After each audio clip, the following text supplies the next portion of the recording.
Hey there, pirates. Welcome aboard the Anime No Me channel. Rayleigh is heading to Elbaf to show Luffy how he should use his Haki. A new training is about to begin, one alongside Scopper Gaban, with Luffy so that in the end, Luffy may reach a level of Haki that neither of them has ever achieved. I hope for your support to help our crew win, and to do so, you just need to click the thumbs up button, leave a like, and subscribe to the channel. By doing this, you will win an incredible devil fruit, so just comment which fruit you want. Guys, Rayleigh made his full debut in chapter 500, and even after all this time, it's still clear that the impact of his presence goes beyond any definition of power or direct importance. Whenever Rayleigh shows up, something changes. And I believe that maybe his last major appearance hasn't happened yet, not for his own glory, but to mark the peak of someone else's journey. That's why I truly believe Rayleigh will appear in Elbaf. Not to shine alone, but to deliver the legacy that's still missing. Because everything he's done so far has been to prepare the ground. And perhaps what remains is to pass on something only he can teach. Ever since we first saw Gear 5 in chapter 1044, it became clear that Luffy isn't just carrying Joy Boy's will. He's transforming the world around him with an energy that's not just about strength, but also about contagious freedom. The way he laughs through pain, as if laughter itself is a way to overcome the impossible.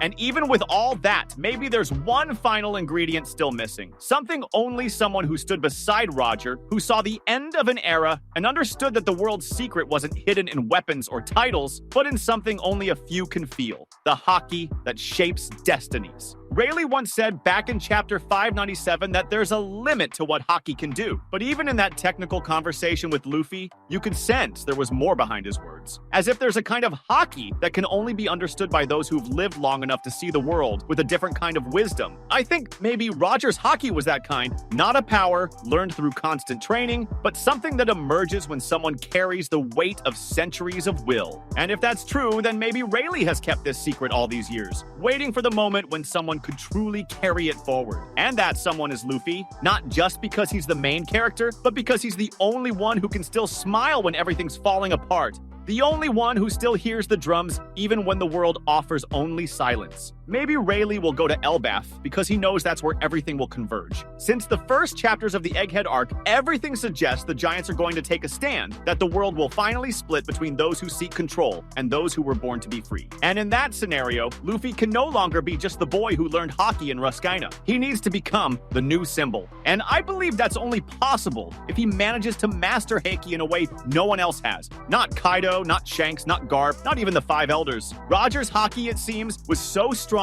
it could break structures, tear the sky, alter everything around him, and even without eating a devil fruit, he reigned over all. That alone is a sign that there's a depth to this power that still hasn't been fully revealed. Maybe because it only manifests when someone is in total harmony with their spirit, their laughter, and their pain. And if that's the case, then Luffy is closer to it than anyone else. But no matter how far Luffy has come on his own, he still needs someone to show him what's missing. And Rayleigh, as the only living man who fought shoulder to shoulder with Roger for decades, might be the only one who can do that. Not with words, but by sharing the vibration, the weight, the silence of someone who has seen the whole world and realized the answer was never written down. It was always meant to be felt. And if Rayleigh does go to Elbaf, he won't be alone. I believe that Gaban, who is already fighting alongside Luffy in Elbaf, would also appear to help train him. He has always been a whispered name, a piece of history that Oda has kept in reserve for when it's truly necessary. Maybe because his presence wouldn't be about nostalgia, but about the need to complete a circle. Roger had Rayleigh and Gaban as his two arms, and Luffy, who is about to challenge not just the world government, but also the blood-written history, might need the two men who still carry the living memory of the former king. And if both of them appear together, it won't be to turn Luffy into a copy of Roger, but to ensure that the spirit of freedom doesn't get lost. Maybe Gaban is more direct, more physical, more movement-oriented, while Rayleigh remains the one who teaches through silence, through presence. And together, they won't just train Luffy, they'll confirm to the world that the successor has been chosen, not by blind fate, but by the choices he's made. Maybe Rayleigh will reveal something he's never told anyone before. That Roger, even with all his strength, sometimes doubted himself. That his Haki wasn't just brute force, but a way of protecting, of listening, of touching the souls of others. Something something that Luffy already does without even realizing it. Maybe deep down, this special Haki is the purest manifestation of laughter, the refusal to give in to pain, the constant desire to make others free too. And if that's the case, then Luffy's ready. All that's left is for someone to confirm it. All that's left is for Rayleigh to hand over what he's kept hidden ever since Roger's departure, waiting for the right moment. And maybe that moment is Elbaf, a place so full of myths, of history, of giant voices. It's the perfect stage for a reunion with the past, a place where the screams of the future will echo louder than ever. I think at this point in the story, Rayleigh knows his time is running out, but instead of stepping back, maybe he'll decide to take one last step. And it won't be a step toward battle. It will be a step of trust. To stand beside Luffy when he finally understands what it means to carry the most powerful Haki. Not just as a force, but as a universal language that connects all those who dared to laugh, even when there was no hope left. And if that happens, then Luffy's Haki won't just be strong, it will be revolutionary. Capable of breaking the oldest chains not because it destroys, but because it awakens. And maybe Rayleigh will see that, smile, and know that his role is complete. Not for having taught techniques, but for having shown the path to someone who was born to make the world laugh again. In Elbaf, the drums of liberation haven't echoed yet, but the silence is heavy, like the breath before a storm. The world is bending, as if acknowledging that something is about to be born or reborn. This is where the story stops being a sequence of battles and becomes the revelation of a destiny. Luffy, even with Gear 5, even with all the spontaneity that defines his strength, still stands before something even he doesn't fully understand. A subtle void, a kind of absence that only reveals itself when everything seems complete. And that void has a name,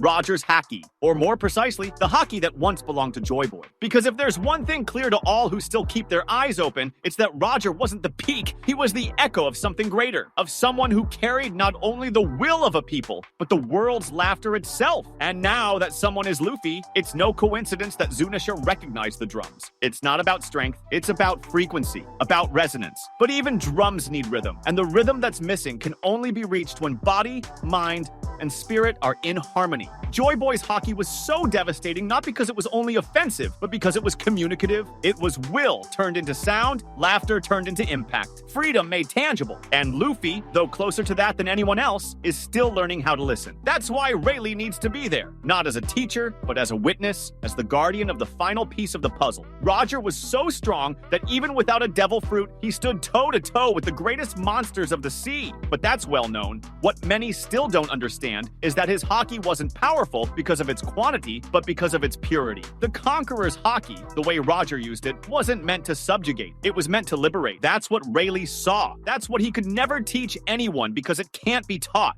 It can only be recognized. And maybe that's exactly why he kept his distance, not waiting for a student, but for a mirror of the one who once set sail with a smile and left the world in silence. But the world is about to laugh again, and that laughter needs to be felt by those who came before, so it can be passed on with authenticity. Luffy needs to reach Roger's level of Haki Knot to be stronger than Kaido or equal to Shanks, but because only with that kind of power will he be able to face what awaits him. The full revelation of the Void Century, the true plans of the Five Elders, and above all, the weight of being the new Joy Boy. We've seen Roger's Haki in hindsight. We've understood that Shanks's is monstrous, able to affect even the space around him. But what about Joy Boy's? Little is known, but there are signs, small, powerful signs that his Haki was more than strength. It was influence over reality itself. Luffy's own fruit, the Hito no Mi, Model Nika, already hints at this malleable nature of existence that follows the true Joy Boy. Joy Boy didn't bend the world through power.